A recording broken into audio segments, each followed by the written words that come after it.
Hello students, कैसे हो आप सब। आज हम 12th क्लास की फ्लेमिंगो बुक की नेक्स्ट पोइम लेकर आए हैं। वो पोइम है an elementary school classroom in a slum. इस पोइम से related total MCQ multi choice question आज अपने सामने होंगे और जितने भी क्वेश्चन हैं बोर्ड की एग्जाम को मद्देनजर रखते हुए काफ़ी इंपॉर्टेंट हैं, इसलिए ए टू जेड क्वेश्चन अपने को देखने हैं, ए टू जेड क्वेश्चन के ऑप्शन अपने को देखने हैं और कंसंट्रेट होकर देखने हैं। मैं ये पूरे चैलेंज कर सकता हूँ कि बोर्ड में इन क्वेश्चंस के अलावा कोई आने की संभावना ही नहीं बनेगी। यूँ मान के चलो ए टू जेड क्वेश्चन जो लाइन से जितने क्वेश्चन बनते हैं वो पूरे के पूरे क्वेश्चन अपने बना लिए हैं। देखो इस पोएम में क्वेश्चन एमसीक्यू स्टार्ट करने से पहले कुछ लिटरेरी डिवाइस आती हैं, तो इन लिटरेरी डिवाइस के बारे में अपने को थोड़ा सा नॉलेज होना चाहिए। देखो लिटरेरी डिवाइस कौन सी है, जैसे पहला आ गया सिमिली।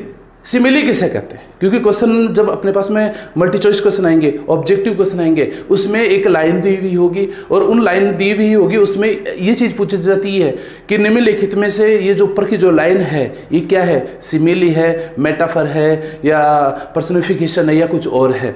तो अपने को ये पता होना चाहिए कि पहले सिमिली किसे कहते हैं, मेटाफर किसे कहते हैं, ये जो ऊपर की जो लाइन दी हुई है उस पोइट्री की, इन क्वेश्चन के अंदर जो लाइन दी हुई है इसकी विशेषता क्या है, ये सिमिली किसे कहते हैं, ये लाइन है ये क्या है। इसलिए अपने को देखना है पहले कि जितने भी लिटरेरी डिवाइस जो अपनी पोएम से रिलेटेड हैं वो पूरे के पूरे इनके इस वीडियो में अपन जिक्र करेंगे। देखो पहले तो है सिमिली। सिमिली किसे कहते हैं, देखो हिंदी में सिमिली को बोलते हैं उपमा, और उपमा किसे कहते हैं यानी सिमिली किसे कहते हैं। A simile is a comparison of two different things using words like और एज, यानी जिस सेंटेंस में इंग्लिश के सेंटेंस में लाइक और एज आ जाता है। दूसरा, दो डिफरेंट थिंग्स में यानी दो डिफरेंट थिंग्स में अगर कंपैरिजन होता है तो हम उसको सिमिली बोलते हैं। कैसे, जैसे एक सेंटेंस है Sita speaks sweetly like the Kuku, यानी सीता स्पीक्स बहुत स्वीटली बहुत मीठा बोलती है, किसकी तरह, कोयल की तरह। यानी सीता और कोयल जो कि दोनों डिफरेंट थिंग हैं, ये तो एक पक्षी है और ये एक इंसान है, इन दोनों के बीच में कंपैरिजन हो रहा है। और कंपैरिजन हो रहा है समानता का, कि जैसी सीता बोलती है वैसी कोयल बोलती है और जैसी कोयल बोलती है वैसी ही सीता बोलती है। और इन दोनों डिफरेंट थिंग्स का हमने सेंटेंस के अंदर लाइक वर्ड यूज में लिया है, यानी जिस सेंटेंस में लाइक और एज वर्ड आ जाता है, साथ ही दो सेंटेंस के बीच में दो डिफरेंट थिंग्स के बीच में अगर कंपैरिजन होता है और दोनों एक जैसी होती हैं तो उनको अपने सिमिली बोलते हैं। देखो हिंदी में भी आपने कभी एक गाना सुना होगा, कोयल सी तेरी बोली, यानी उसकी बोली कैसी है, कोयल जैसी, यानी कोयल और उसकी बोली एक जैसी है। ये जो सेंटेंस है कोयल सी तेरी बोली, ये क्या है, एक सिमिली है। इसके बाद में नेक्स्ट आता है मेटाफर। मेटाफर भी एक प्रकार से सिमिली की तरह ही होता है, यानी इनमें भी दोनों में कंपैरिजन होता है, लेकिन इंग्लिश के सेंटेंस में उसमें लाइक और एज का प्रयोग नहीं होता, उसमें डायरेक्ट ही कंपैरिजन कर दिया जाता है, डायरेक्ट ही उपमा दे दी जाती है, डायरेक्ट ही उसका रूप बदल दिया जाता है। कि जैसे एक इसकी डेफिनेशन है a comparison of two different things. Same है, सिमिली में भी टू डिफरेंट थिंग्स है और इसमें भी टू डिफरेंट थिंग्स है, दैट डज नॉट यूज नहीं किया जाता क्या, लाइक और एज वर्ड, जबकि सिमिली में लाइक और एज यूज किया जाता है। जैसे एक एग्जांपल है the camel is the ship of desert, कि एक ऊंट रेगिस्तान का जहाज होता है। यानी वैसे जहाज तो आप मानते हो, जहाज किस में चलता है, पानी में चलता है, लेकिन उस ऊंट को अपने डायरेक्ट ही रूप दे दिया किसका, रेगिस्तान का जहाज। जैसे अपन किसी को बोलते हैं ही इज ए डॉग, वह एक कुत्ता है, ही इज ए टाइगर, वह एक टाइगर है, यानी वो टाइगर तो नहीं है लेकिन टाइगर की तरह है। उसको अपन ये बोलते हैं कि your body is looking like a tiger, यानी तुम्हारा शरीर टाइगर की तरह दिख रहा है, तो वो हो गया सिमिली। लेकिन उसको अपन डायरेक्ट ही टाइगर बोल देते हैं कि ही इज अ टाइगर, वह एक चीता है, बाघ है, तो अपन उसको क्या बोलेंगे, मेटाफर। फिर नेक्स्ट है अपने पास में आ गया पर्सनिफिकेशन, यानी इसको बोलते हैं हिंदी में मानवीयकरण, यानी किसी दूसरी वस्तु को या दूसरे निर्जीव और काल्पनिक जितने भी अपने को वस्तु नजर आती हैं उसको अपन अगर उसको मानवीयकरण दे देते हैं, उसका मानव का रूप बना देते हैं, तो उसको अपन क्या बोलेंगे, मानवीयकरण। इट गिव्स ह्यूमन क्वालिटी, यानी उनको अपन ह्यूमन क्वालिटी दे देते हैं। जैसे एक इंसान के अंदर जो क्वालिटी होती है वो ही अगर अपने किसी निर्जीव चीज को देते हैं तो वो क्या होता है, पर्सनिफिकेशन होता है। It gives human qualities to animals, यानी जानवरों को दे दे, objects, ideas which is abstraction, यानी जो कि काल्पनिक होता है, एंड इनिमिनेट, यानी निर्जीव होता है। यानी इन निर्जीव वस्तुओं को या काल्पनिक या कल्पना को अगर उसको अपन मानव का रूप देते हैं तो वो क्या हो जाता है, पर्सनिफिकेशन। जैसे the moon weld her face, यानी चंद्रमा ने घूंघट निकाल लिया है। यानी अब आप समझते हो कि घूंघट कौन निकालता है, इंसान निकालता है, लेकिन चंद्रमा को भी अपन ने बोल दिया कि चंद्रमा ने घूंघट निकाली। अगर जैसे मान लो कई बार बादल आ जाते हैं तो अपन उसको बोल देंगे कि चंद्रमा ने घूंघट निकाल लिया है। तो उसको ये क्या है, ये जो सेंटेंस है ये क्या है, पर्सनिफिकेशन है। फिर time wait for no one, कि समय किसी का इंतजार नहीं करता।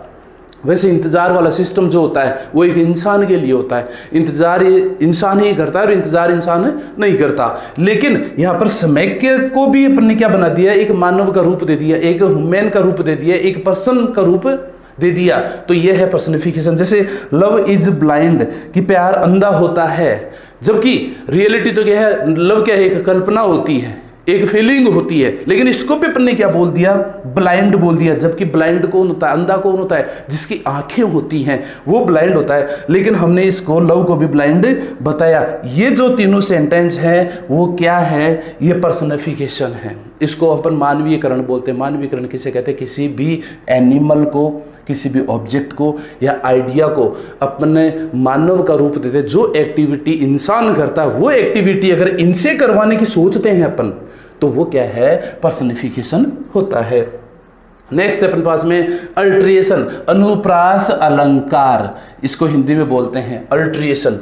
अल्ट्रिएशन देखो किसे कहते हैं, द सेम साउंड, शब्दों पे ध्यान देना, the same sound at the start of every words, यानी प्रत्येक वर्ड्स की शुरुआत सेम साउंड से हो इन द सेंटेंस, एक वाक्य के अंदर। एक वाक्य के अंदर सेम सेंटेंस की अगर शुरुआत होती है तो अपन उसको सेम वर्ड्स के जो जितने भी वर्ड आ रहे हैं उनके वर्ड की शुरुआत अगर सेम साउंड से होती है तो उसको अपन क्या बोलेंगे, अल्ट्रेशन। देखो हिंदी में एक एग्जांपल है, 6 silly swans went, 6 silly swans went swimming in the sea. यानी मैं ऐसा नहीं कि 100% वर्ड्स ही सेम वर्ड से शुरू होनी चाहिए, सेम लेटर से शुरू होनी चाहिए, कोई जरूरी नहीं होता। लेकिन मैक्सिमम वर्ड्स की शुरुआत सेम साउंड से होनी चाहिए। देखो इसमें से हो रहा है 6 एस, सिल्ली, स्वैंस, फिर वेंट तो अलग हो गया, स्विमिंग इन द सी। यानी इस सेंटेंस के अंदर देखो एस, यानी से सेंटेंस की शुरुआत होती है, से वर्ड की शुरुआत होती है, वो क्या होता है, अल्ट्रेशन। देखो हिंदी में भी आपने अगर कभी सुना हो तो ये होगा कि चंदू के चाचा ने चंदू की चाची को चांदनी चौक पर चांदी की चम्मच से चटनी चटाई। ये पूरा का पूरा सेंटेंस क्या हुआ, अल्ट्रेशन है। क्या बोला मैंने, चंदू के चाचा ने चंदू की चाची को चांदनी चौक पर चांदी की चम्मच से चटनी चटाई। ये क्या है, अल्ट्रेशन है। इसको अनुप्रास अलंकार बोलते हैं। जैसे एक एग्जांपल और हिंदी में बोल दूं, खड़क सिंह के खड़कने से खड़कती हैं खिड़कियां, खड़क सिंह के खड़कने से खड़कती हैं खिड़कियां, खिड़कियों के खड़कने से खड़कता है खड़क सिंह। ये क्या है, ये अनुप्रास अलंकार है बच्चों। इसलिए मैं ये बोल रहा हूं, बस बने रहिए, A to Z एक एक चीज आपको बिल्कुल एक्सप्लेनेशन की जाएगी, A to Z चीज आपको बताई जाएगी। बस आपसे तो ये रिक्वेस्ट है, इस हमारे YouTube चैनल को मैं मानता हूं आपने तो सब्सक्राइब कर दिया, बस आप अपने फ्रेंड्स को भी ये चैनल ये वीडियो शेयर करें और उनको भी सब्सक्राइब करने के लिए बोलें। अब अपन स्टार्ट करते हैं उस पोएम से रिलेटेड जितने भी कोई क्वेश्चन आंसर हैं उनको शुरू करते हैं। ओके, फर्स्ट क्वेश्चन है, who has written the poem an elementary school classroom in slum, यानी ये जो पोइम है an elementary school classroom in slum, ये पोइम किसने लिखी? देखो स्टीफन स्पेंडर ने इस पोइम को लिखा है। ये याद रख लेना, जितनी भी पोइम है उनके पोइट कौन कौन है, ये A to Z चीज अपने को दिमाग में रख लेनी है, क्योंकि ये एग्जाम के लिए काफी इंपॉर्टेंट रहेंगे। नेक्स्ट क्वेश्चन है अपने पास में, what theme did the poet concentrate on the poem, on in the poem, यानी ये कौन सी थीम है जो इस पोइम के अंदर पोइट ने कंसंट्रेट होने के लिए बोला है? तो ये क्या है कि फर्स्ट देखो, themes of social injustice and class inequality, यानी सोशल इनजस्टिस और क्लास इक्वलिटी को इस पोइम की मेन थीम है। मुख्य थीम क्या है? इन सोशल इनजस्टिस और क्लास इनइक्वालिटी, यानी इसमें गरीब लोगों की या गरीब बच्चों की स्थिति के बारे में दर्शाया गया है कि गरीबों की क्या कंडीशन होती है। तो ये है, तो इसमें सोशल इनजस्टिस और क्लास इनइक्वालिटी इस पोइम की मेन थीम पोइट ने बताई है। नेक्स्ट क्वेश्चन है, what does the poet compare in the poem, यानी इस पोइम के अंदर पोइट ने किससे कंपेयर किया है? देखो इसमें दो ही चीज है, अमीरों को और गरीबों के बीच में थोड़ा सा कंपैरिजन किया है, क्योंकि स्लम यानी कच्ची बस्तियों में, गंदी बस्तियों में कौन रहेगा? गरीब आदमी रहेगा। तो बस इन्हीं के बारे में इसमें तुलना की कि what does the poet compare in the poem, तो इसमें किसके बारे में कंपेयर किया गया है? ये देखो, रिच हैव, इनके पास में सब कुछ होता है, जो अमीर लोग होते हैं, एंड पुअर चिल्ड्रन, और गरीब बच्चे हैं, इनके पास में होता नहीं है। इसलिए इसमें किसके बीच में तुलना की गई है? रिच पर्सन और पुअर चिल्ड्रन के बीच में कंपैरिजन किया गया है। नेक्स्ट क्वेश्चन है अपना, what kind of life to the children living in slum have, यानी किस प्रकार का जीवन वो बच्चे जी रहे थे स्लम के अंदर, यानी कच्ची बस्ती के अंदर, गंदी बस्ती के अंदर वो बच्चे किस प्रकार का जीवन जी रहे थे? तो देखो बेटा, वो जी रहे थे ये hopeless and full of struggle, यानी निराशा भरा जीवन जी रहे थे, और फुल ऑफ स्ट्रगल यानी संघर्ष से भरा हुआ जीवन वो बच्चे जी रहे थे।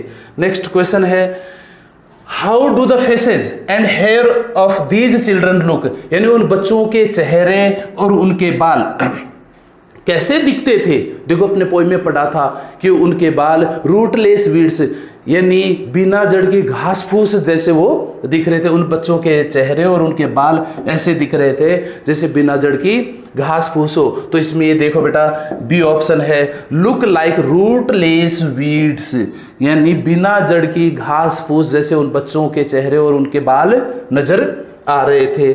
नेक्स्ट क्वेश्चन है, द टॉल गर्ल, वो एक लंबी सी लड़की जो कि क्लास में बैठी थी, with her head weighed down means, यानी उस पोइम में आपने पढ़ा होगा कि क्लास के अंदर एक लंबी सी लड़की बैठी थी, उसने अपना सिर नीचे झुका रखा था। ये पोइट ने इस पोइम में इस लंबी सी लड़की का जिसने सिर नीचे झुका रखा था जिक्र क्यों किया? इसका मतलब क्या निकला? तो इसका मतलब यही निकला कि वो लड़की इज इल एंड एग्जस्टेड, यानी वो लड़की बीमार और थकी हुई सी प्रतीत हो रही थी। इसलिए कवि ने उस पोइम के अंदर नीचे सिर यानी सिर झुकाए हुए लड़की का जिक्र किया था।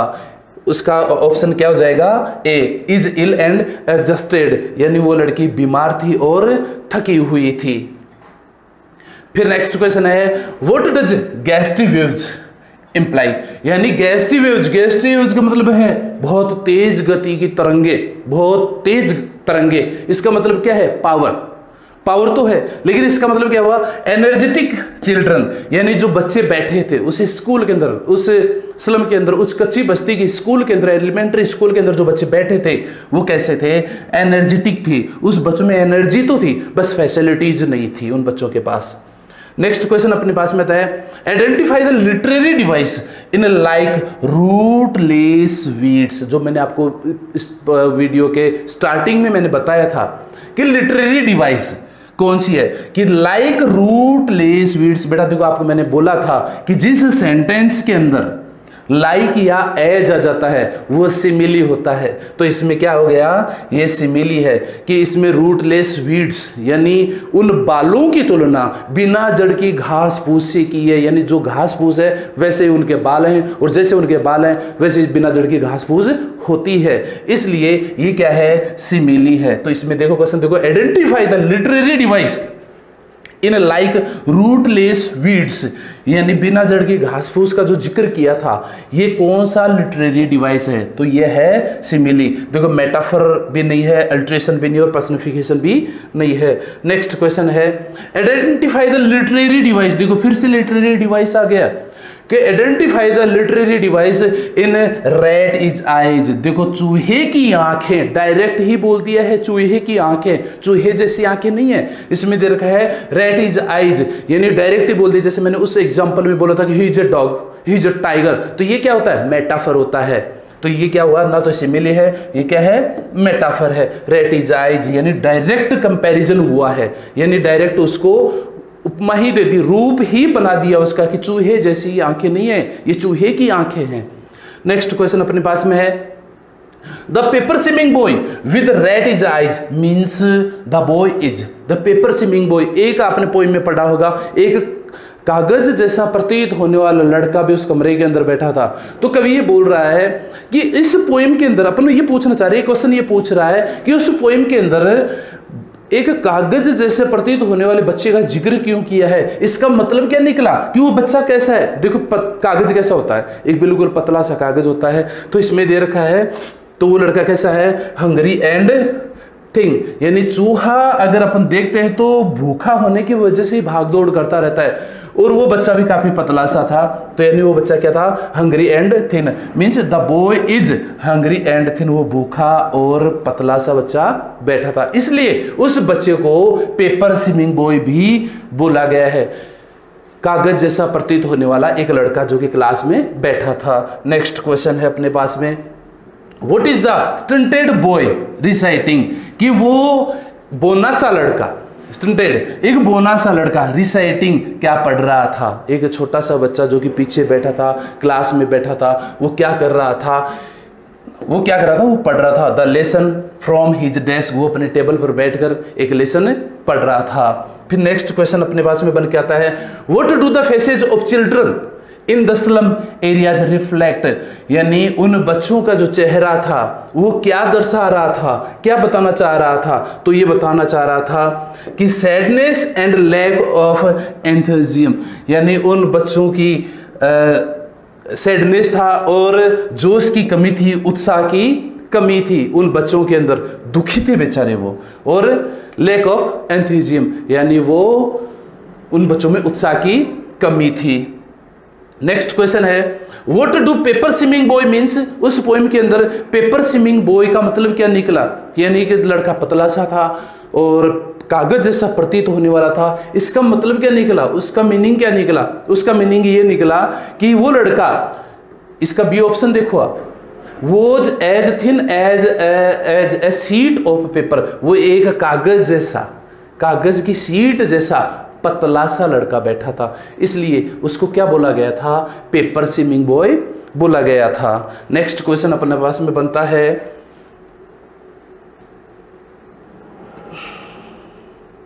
नेक्स्ट क्वेश्चन है, who sit at the back of the class, यानी उस क्लासरूम में पीछे की तरफ कौन बैठा था, who sits at the back of the class, उस क्लासरूम के अंदर पीछे की तरफ कौन बैठा हुआ था। देखो अपन ने पढ़ा था उस पोएम के अंदर, एक अननोटिस जिसके ऊपर नोटिस किसी का ध्यान नहीं था, वो बच्चा एक पीछे की तरफ से उसके ऊपर बैठा हुआ था। तो इसमें देखो, ए स्वीट एंड यंग पीपल, एक प्यारा सा बच्चा, एक प्यारा सा शिष्य एक पीछे की तरफ बैठा था। फिर नेक्स्ट क्वेश्चन अपने पास में, what is the tree room in the poem, इस पोइम के अंदर आपने पढ़ा होगा कि एक ट्री रूम भी था, एक ट्री रूम भी था, इसका मतलब क्या निकला कि क्या था वो ट्री रूम जिसमें एक छोटा सा बच्चे का ध्यान उस ट्री रूम की तरफ जा रहा था, तो ये ट्री रूम क्या था, इसका मतलब क्या निकला। तो इसमें यह है कि एक ट्री रूम है, एक on a tree a room on a tree where squirrels play, जहां पर गिलहरी खेल रही थी। वहां पर एक गिलहरी खेल रही थी, गिलहरी का खेल चल रहा था, वो था ट्री रूम। नेक्स्ट क्वेश्चन है why is the head of the tall girl वेट डाउन, यानी उस लंबी सी लड़की का सिर क्यों झुका हुआ था। Why is the head of the tall girl वेट डाउन, उस लंबी सी लड़की का सिर क्यों झुका हुआ था। इसलिए झुका हुआ था, उस लड़कियों के ऊपर पूरा का पूरा वजन था इस दुनिया का, इस संसार का। तो क्या था, by the burden of the world, इस संसार का उस लड़की के ऊपर, उस लंबी सी लड़की के ऊपर जो कि क्लास में पीछे की तरफ बैठी हुई थी, इसके ऊपर पूरे संसार का बर्डन था। नेक्स्ट क्वेश्चन है who was sitting at the back of the dim class, उस क्लास में पीछे की तरफ अंधेरे रूम में पीछे की तरफ कौन बैठा हुआ था। एन अननोटिस्ड यंग बॉय, उस कमरे के अंदर एक ऐसा लड़का बैठा था जिसके ऊपर किसी का ध्यान नहीं था। फिर नेक्स्ट क्वेश्चन बनता है ऑन सोर क्रीम वॉल्स, एक खट्टी क्रीम जैसी दीवार थी, डोनेशंस, और उसमें डोनेशन से मिले हुए उपहार लगे हुए थे उस कमरे के अंदर। इसका मतलब क्या निकला, ये क्या सजेस्ट कर रहे हैं, ऑन सोर क्रीम वॉल्स डोनेशंस, इसका मतलब क्या निकला कि उस क्लासरूम की स्थिति क्या थी। वो देखो, स्कूल्स हैव ए पुअर, वो स्कूल की कंडीशन क्या थी, पुअर थी। Schools have a poor and ill equipped environment, ill equipped यानी उस स्कूल का जो एनवायरमेंट था वो काफी बीमारू था और पुअर कंडीशन थी, यही इसका मतलब निकल रहा है। नेक्स्ट क्वेश्चन है what does the poet compare the colour of walls with, यानी कवि ने उस कमरे की दीवार का जो कलर था, उस कमरे की जो उसका क्लासरूम था उसकी जो दीवार थी उसका रंग कैसा बताया उसने, सोर क्रीम वॉल्स, एक खट्टी क्रीम जैसा कलर उसने बताया, यानी इसका ऑप्शन है डी। नेक्स्ट क्वेश्चन अपना है what do the words there future is painted with a fog convey, there future is painted with a fog, उनका भविष्य एक धुंध से भरा हुआ था, यानी एक धुंध उनके भविष्य के सामने थी। कवि बस यही पूछना चाह रहा है कि इस लाइन का मतलब क्या निकला, वो क्या दर्शा रही है ये लाइन कि their future is painted with fog. तो इसका मतलब ये है no hope of empowerment, improvement, यानी उनके आगे इम्प्रूवमेंट करने की कोई आशा नहीं है, क्योंकि वो एक फोगी स्लम, जो स्लम है उसके अंदर बंधे हुए हैं, एक गंदा सा कमरा पड़ा है, उसके अंदर वो बच्चे बैठे हुए हैं, उनका फ्यूचर पूरी तरह से अंधकारमय है, उनके भविष्य के आगे पूरी तरह से फॉग है। बस इस लाइन का मतलब ये है no hope of improvement. Next question है what does the colour of classroom walls point out, यानी उस क्लास का जो कलर था, जो कि कवि ने बोला था, किसका कलर बताया था, क्रीम, वो सोर क्रीम वॉल्स के बारे में बोला था कि उस क्लासरूम का जो रंग था वो कैसा था, वो ऐसा था जैसे खट्टी क्रीम हो, सोर क्रीम हो। ये क्या जाहिर करना चाहता है, ये क्या बताना चाह रहा है, तो ये यही बताना चाह रहा है कंडीशन थी poor condition of the slum, यानी उस गंदी बस्ती की, उस कच्ची बस्ती की कंडीशन क्या थी, पुअर कंडीशन थी, इसलिए इसका ऑप्शन क्या हो गया, सी ऑप्शन है। नेक्स्ट क्वेश्चन अपना बन कहता है what does the expression open handed map show, यानी एक पोएम के अंदर एक लाइन है ओपन हैंडेड मैप, यानी उस कमरे के अंदर खुले मानचित्र लगा रखे हैं, ये क्या दिखाना चाहते हैं, ये खुले मानचित्र क्या बताना चाहते हैं, ये पोएम के अंदर ओपन हैंडेड मैप का जिक्र क्यों किया है, इन ओपन हैंडेड का मतलब क्या होता है, इसमें यही पूछा जा रहा है कि map are open to all, कि मानचित्र सभी के लिए होते हैं। इसका डी ऑप्शन देखना आप, maps are open to all, they reveal everything, वो सभी के लिए प्रकट करते हैं, वो सभी के लिए बने हुए। क्वेश्चन बनता है अपना awarding the words, awarding the word its word, एक लाइन है awarding the word its word, what do the words express, कि ये जो वर्ड इट्स वर्ड क्या प्रकट कि ये जो वर्ड, इट्स वर्ड क्या प्रकट कर रहे हैं, वो ये प्रकट कर रहे हैं कि the world belong to the rich. ये जो संसार है वर्तमान में अमीरों को है, गरीबों का तो कोई लेना देना ही नहीं है, क्योंकि गरीबों को फैसिलिटी ही नहीं मिल पा रही। अपने पोइम में देखा भी था कि गरीबों के बच्चे आराम से बैठे हैं, लेकिन उनको कोई फैसिलिटीज नहीं है, कोई एजुकेशनल सिस्टम नहीं दिया जा रहा। लेकिन अब ये जो वर्तमान का संसार, वर्तमान का जो परिप्रेक्ष्य में अपन देखते हैं, ये पूरा का पूरा गरीबों का ना होकर किनका है, word belong to the rich, यानी avoiding the word its word, what do the words express, यानी ये जो वर्ड इट्स वर्ड का मतलब क्या हुआ कि ये दुनिया, ये जो सिस्टम जो चल रहा है वो अमीरों का चल रहा है, गरीबों का नहीं है। अगला है, in what sense are the slum children different, यानी किस प्रकार, किस कारण, कौन सा सिस्टम है, कौन सा सेंस है कि ये जो गरीब यानी जो कच्ची बस्ती है, स्लम है, इनके बच्चे डिफरेंट हैं, औरों से अलग हैं। क्या है उनका, वो इसलिए क्योंकि because of no access to hope and opens of the world, यानी इन बच्चों को खुलापन और आशा से वंचित रखा जा रहा है। उनसे कोई उम्मीद नहीं की जा रही कि एक तो उन बच्चों को खुलापन नहीं मिल रहा और उनको होप नहीं मिल रही, इसलिए ये बच्चे सभी से थोड़े से डिफरेंट हैं। फिर नेक्स्ट क्वेश्चन है, what kind of future do slum children have, यानी उन बच्चों का किस प्रकार का भविष्य है। What kind of future do slum children have, उन बच्चों का जो स्लम के अंदर बच्चे पढ़ रहे हैं, एक एलिमेंट्री स्कूल के अंदर जो बच्चे पढ़ रहे हैं, उनका भविष्य कैसा है, होपलेस एंड अनसर्टेन, यानी उन बच्चों का भविष्य कैसा है, अनिश्चित और होपलेस है और अनसर्टेन है। नेक्स्ट क्वेश्चन अपना है, would attract the slum children, उन स्लम चिल्ड्रन यानी जो गंदी बस्ती के जो बच्चे थे, कच्ची बस्ती के जो बच्चे थे, जो स्कूल में पढ़ रहे थे, उन बच्चों को कौन सी वस्तुएं अट्रैक्ट कर रही थी, कौन सी वस्तुएं आकर्षित कर रही थी। देखो उनको कर रही थी ये all beautiful things like ship and sun, जैसे जहाज, सूर्य, ऐसी चीजें उन बच्चों को क्या कर रही थी, आकर्षित कर रही थी। नेक्स्ट क्वेश्चन अपने पास में है, व्हाट डू द वर्ड्स, शब्दों के ऊपर ध्यान देना, व्हाट डू द वर्ड्स, यहां से from fog to endless night, यानी फॉग टू एंडलेस नाइट का मतलब क्या निकला, उस पोइम में दे रखा है from fog to endless night. इसका मतलब है कि उन बच्चों का जो जीवन है वो अंधकार में है, यानी फॉग से शुरू होता है, एक धुंध से शुरू होकर अंतहीन रात्रि तक वो बच्चे जी रहे हैं। इसका मतलब क्या निकला, इसका मतलब ये निकला कि dark and uncertain future of slum children from birth to death, यानी जन्म से लेके मृत्यु तक उन बच्चों का जो भविष्य है वो पूरी तरह से डार्क और अनसर्टेन फ्यूचर में बंधा हुआ है। डार्क और अनसर्टेन फ्यूचर इन बच्चों को नजर आ रहा है, कब से, फ्रॉम बर्थ टू डेथ। इसलिए इस पोइम में दे रखा from fog to endless night का मतलब क्या निकलता है, इसका मतलब ये निकलता है dark and uncertain future of slum children from birth to death.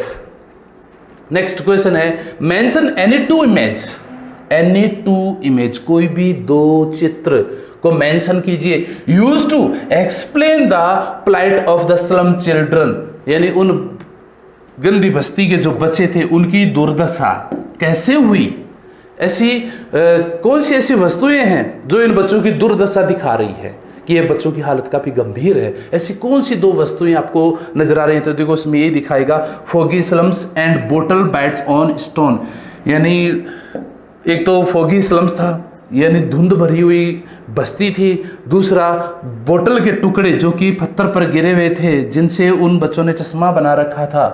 तो ये दो चीजें अपने को दिखाई गई हैं कि उनमें any two image use to explain the plight of the slum children. Next question अपने पास में है, what blot the map of the slum children, यानी उन बच्चों को ऐसा क्या दिखाया जो उनको उन मानचित्र में है, उनको मानचित्रों को हटाने के लिए बोला है, ऐसा क्या है? तो इसमें यही है कि जो डर्टी स्लम्स है, यानी उनकी जो गंदी बस्ती है, वो उस मानचित्र में नहीं है, क्योंकि ये बच्चे जी रहे हैं डर्टी स्लम्स में, और उनकी क्लासरूम में लगा रखा है क्या? मैप्स, जो कि मैप्स और इस डर्टी बस्ती के बीच में कोई मतलब कोई तुलना ही नहीं की जा रही, दोनों के बीच में कोई कॉम्बिनेशन नहीं है, इसलिए इस मानचित्रों को हटा दो। नेक्स्ट क्वेश्चन है, what do the governor, inspector, visitor in the poem depict, यानी इस पोएम के अंदर दे रखा है गवर्नर है, इंस्पेक्टर है, विजिटर है, इस पोएम में इनका जिक्र क्यों किया है? देखो आप ही मानते हो गवर्नर, इंस्पेक्टर, विजिटर ये काफ़ी पावरफुल लोग होते हैं, जबकि उस स्कूल के जो एलिमेंट्री स्कूल के जो बच्चे थे वो काफ़ी गरीब थे, उनकी दुर्दशा काफ़ी कमज़ोर थी, या उनकी दुर्दशा ज़्यादा हो रखी थी, इसलिए ये लोग कौन थे? ये काफ़ी पावरफुल लोग थे, पावरफुल एंड इन्फ्लुएंशियल पीपल।